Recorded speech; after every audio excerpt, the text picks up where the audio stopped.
studio, it's really important to eat the right things.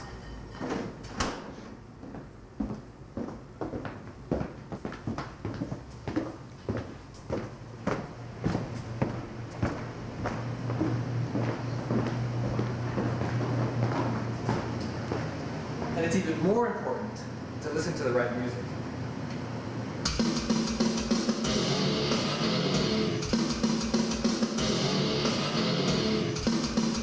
It's so strange to be here talking about paintings because I consider it something that comes completely out of solitude, that I do it alone.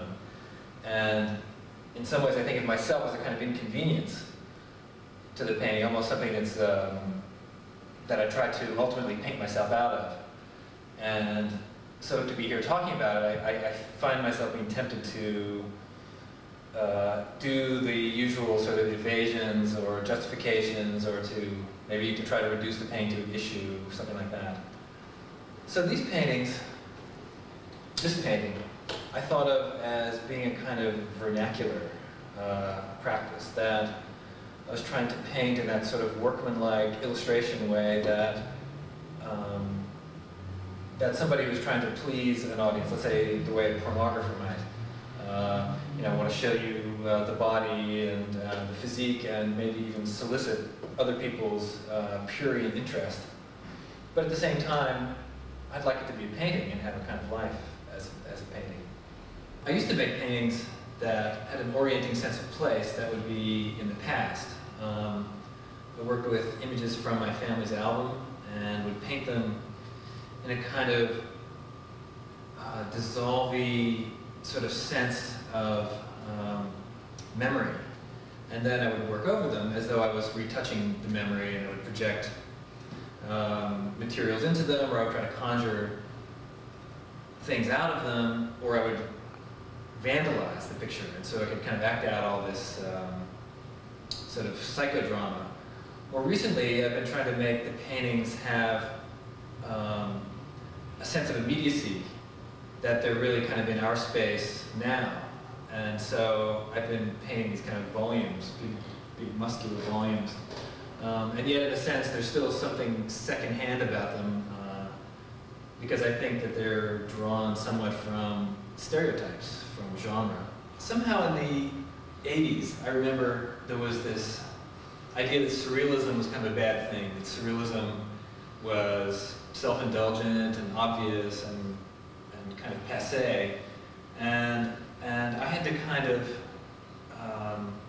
live under this sort of hovering judgment. I think teenagers are naturally drawn to surrealism. I think the way they have to kind of work through their kind of anxious and unstable sexuality makes it just a really ripe kind of form. And I think that was one of the reasons for people's kind of embarrassment about it. So I kind of kept my surrealism somewhat in the closet, or I tried to rationalize it as being something different from that. And I think I've slowly kind of worked my way back to being somewhat shameless about it and following some of the aspirations of surrealism.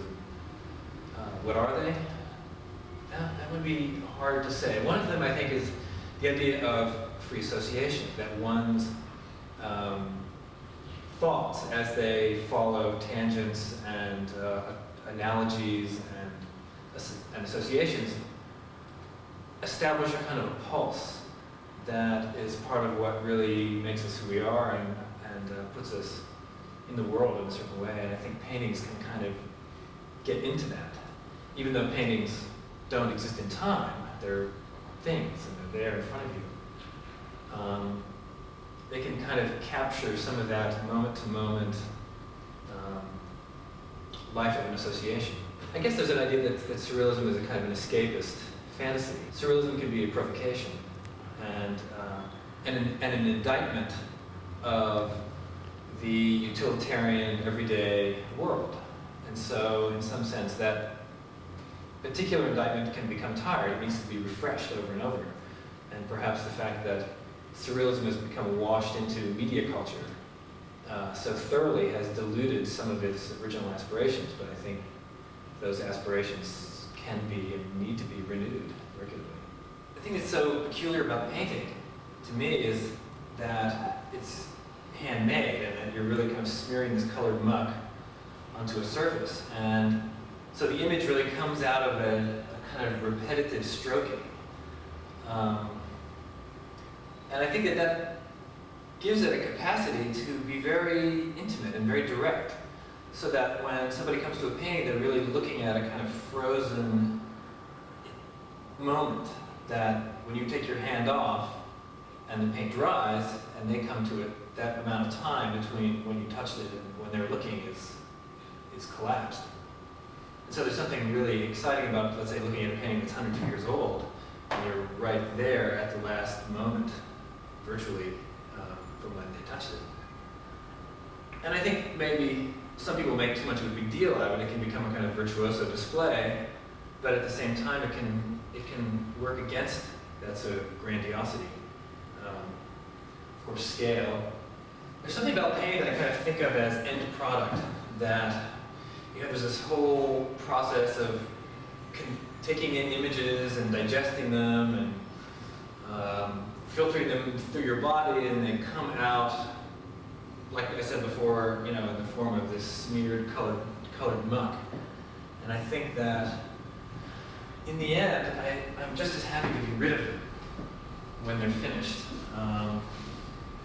Which is not to say that they aren't, precious jewels. But at the same time, there's something really filthy about them. Artists always seem to have some kind of working analogy for what they're doing. They imagine what they're doing in certain ways that I think is very enabling. And traditionally, paintings could be thought of as like a window or a doorway out to another space, and so that that the experience of looking at the painting would be like entering into that world, imaginatively. I think there's ways of thinking about painting, a painting that would be like a face, that the painting looked back at you, that had a presence like a face, and that you would read with the same sort of methods that one reads a face, which is to say that you try to imagine what is behind it or inside it, or the thought that goes with it. And I think faces in some ways are masks. They don't really tell you anything about the person. And so sometimes I like kind of toying with those analogies. So these paintings in some ways are, I think of as very rhetorical faces. They have a kind of public address, almost like a political poster or a movie poster or something like that. And in some ways when I painted them, I thought of myself in the role of a kind of worker who just simply wanted to deliver the information about whoever he was, our leader or her. I've been using the computer since about 1985, and it's sort of grown into my routine in my life, my studio practice. In some ways, I think of it as like a prosthetic psychic appliance. That it's connected to your hand through the mouse, and it's connected to your brain and your memory. And I guess it's like a camera that you can use as a drawing tool or something like that. So, yeah, in fact, it's kind of prosthetically attached to a lot of parts of your body. I use a scanner and a digital camera to basically ingest things from the world, whether it's printed matter or things around me. And then in the computer, I can kind of finger the image, I can play with it and move it around, cut and paste it, and output it. And then once it's out, then it's a piece of paper. It's yet another kind of end product. And then it has another life as a piece of paper in the studio. I can crumple it up, draw on it, and mistreat it. And eventually it kind of filters into the studio activity and leads to paintings, or who knows what. In some ways I like the computer because it has the potential to generate a kind of chaotic possibilities that in the flow of information oftentimes great quantities of information, things can recombine and travel in unanticipated ways. I suppose it's also a way of getting another voice into one's method. I mean, I found myself for years working, drawing, painting, looking, and the one thing I could never get away from was my own self, my own touch. I mean, I guess that's the funny thing about self, it sort of follows you around. Even if it's not even a thing, it's just like a bad smell maybe, or a cloud, but it's always there. But the computer, I found, had a kind of promise of a certain clean dryness that had a character that was different from anything I might have cooked up. And so that could be mixed into my method. In a way, it could almost be like another character in this sort of theater of the studio. There's something about telling stories in paintings that probably interests me in ways that are very unsophisticated. I think the idea that one can make pictures of people and have them doing things has a certain kind of level, socially leveling character. You know, I like the idea that anybody can come in and look at it and see that there's a person there and that there's something funny going on, and that the work solicits their participation in respect. That there's ambiguities and that there's potentials that that hopefully aren't sort of coy or promiscuous, but are, you know, interesting enough that they would want to kind of participate a little bit. So in that sense, I suppose I'm, you know, a very traditional artist, you know, with some sort of story to tell, although I like playing with that structure of authorship, in a sense maybe even undercutting the idea of the author as authority. I certainly am not really interested in having viewers come in and have me boss them around and tell them what to think and, you know, lead them along. I think that's very hard to do in pictures in the first place. One thing about pictures is that they're inert. They don't exist in time except as an object of your fluctuating attentions. You know, you can look at it this way, look at it another way, you can turn your back on it, come back to it at your leisure, and that hopefully all of those different experiences begin to accumulate into some kind of a sense. So in some ways I think that painters anyway have to live with a certain loss of control over their thing. The other thing about it is that you put an art object into a different context and it has a different sense or different meaning, and it can be even put to purposes to which you didn't originally intend. And I think that that can be a source of pleasure. Actually, it can be a source of surprise. You find one of your things in a new place. It can also be kind of sinister. People use it to purposes that you maybe don't necessarily believe in. I suppose some people imagine their works as a kind of Trojan horse. They can send them off into enemy camp and have them, you know, do their little nasty business inside those bastions.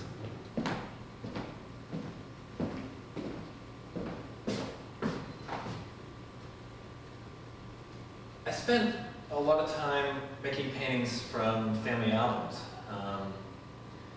Family albums were, I thought, a very rich kind of subject matter. For one, most people have them, and it's a place where families make this little fiction of themselves. They kind of mark certain occasions, and they always smile for the camera. In some ways, family albums are always images of the obedience of the people who are having their picture taken to the command, smile. And I want to retouch that space. I wanted to pry into it and open up things that were maybe hidden. I wanted to tell stories that were overlooked.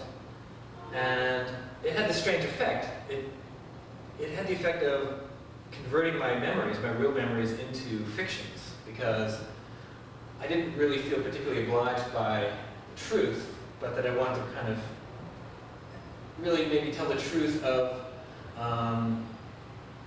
the way memory works, the way memory tends to retouch and elaborate and imagine. And, I want to go on a journey through the conventions of the album and the structure of family. And after a while, I realized that this process was sort of taking over, and that my power to fictionalize was kind of growing. I was getting more pleasure out of it. So I kind of pushed back a little further into my parents' wedding. So, you know, it wasn't actually there, naturally, and but it's a sort of a ritual of origins from which I'm a consequence. And so this painting is from these wedding series, and the particular photographs that my parents had at their wedding were special. They had a kind of period 50s cinematic character, and so in a sense they were really a kind of a stage production. In some ways my parents were the actors in this production that was my grandparents, of which my grandparents were the director. So I thought, well, what's the difference? I might as well be another director from the other side. And so I would focus on guests and moments in the wedding and make paintings out of them. What happened was after 2 years in this like 1 hour, all my paintings for about 2 years were drawn from 1 hour of 1954. And so everybody there became this kind of repertory company. And you know, for instance, this painting here is it's my mother and my father and my Uncle Fritz, sort of the family sociopath. This is a painting of my mother. It's called "My Mother Speaks to Her New Brother-in-Law," and she's really speaking a kind of, I don't know what it is, spew. And the whole thing kind of becomes this like algae pond of memory, low resolution image. But yeah, there it is. Machines. There's like a little cloud of fictions that hover around them. I mean, there's the fiction of what's inside the picture of the story, but it also makes a fiction of the artist that made it. And I think no matter how hard you try, the presence of a signature will always produce this kind of ghost, this idea of the artist. And maybe that's what makes an artist being on TV a kind of a deflationary gesture, because in some ways the artist is much more interesting as a ghost, I think, than they are in their actual person. But in some ways the painting makes a fiction of the viewer. It projects, it has a kind of an address, and it in a way, it almost produces an idea of a viewer that then the viewer sort of interacts with subtly, either to fill those shoes or resist or to have a relationship with. And I think all of those fictions are very soft and mutable, and they tend to kind of respond and work off of each other in ways that I think constitutes the art experience. I realize that a lot of my paintings are these kind of interpersonal situations. Oftentimes there's one or two people, and I'll try to charge the space between them in some way and give it a kind of character. And this painting right above me is an attempt to sort of make this very atomized, charged word bubble or smell zone that connects the two figures, a very small child and a large head. And its origin was really a picture of a child standing in front of a painting, but when you paint a person in front of a picture, then you can absorb, those two things can become absorbed into one fiction. And then when I interact with it, I become a third player in that. So hopefully, in a sense, by trying to paint that interpersonal space, the space between people, that it can resonate from the painting outward too, into our space. So sometimes these little interventions are something that hover between the fiction space of the painting and our space, literal space in the room. So it would be like the painting kind of bubbling up into the real, into the matter of paint. Well, I guess it's like me interjecting between the spectator and the painting, kind of saying, "Hi, I'm here. But that hopefully that gesture doesn't just stay there. It resonates into the story that's inside the painting. So that maybe this kind of art cloud that connects these two people can connect the painting and us. There could be an evasion of a kind of, or a way of sort of checking a surrender to the internal life of the painting and wanting to kind of put the brakes on and say, no, this is just an artifact. And sort of acknowledging its character as fake. And I think that gesture has a sort of modern art pedigree to it. And maybe in that sense, that's part of another layer of fiction to a painting. And maybe this is a more sort of specialized address when the painting is also speaking to the whole history and tradition of art that led up to it. That, in a sense, it draws from and speaks to the language and background. I mean, in a sense, every painting constructs its own genealogy. It says, I am the latest child in this family that goes back here or there, and that I think that artists kind of grow from that. Or maybe they make a genealogy from which maybe they rebel. That's another, kind of Oedipal genealogy that my parents in art I have, completely destroyed.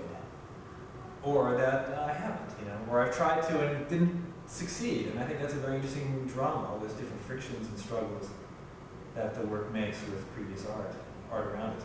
Is that it's just one of the other layers of fiction that's in an artwork, that it establishes for itself, or it retroactively organizes the history that led up to it. And I think every work does that, consciously or unconsciously, and some people just make more of a story of it. I mean, I think some people make it their exclusive story, and I think consequently the work has not a lot of vitality, but it can, I mean, I prefer it to be a sort of a secondary layer, another kind of lamination in the sort of, whatever it is, the archaeology of how one would take it apart. Makes no sense, archaeology.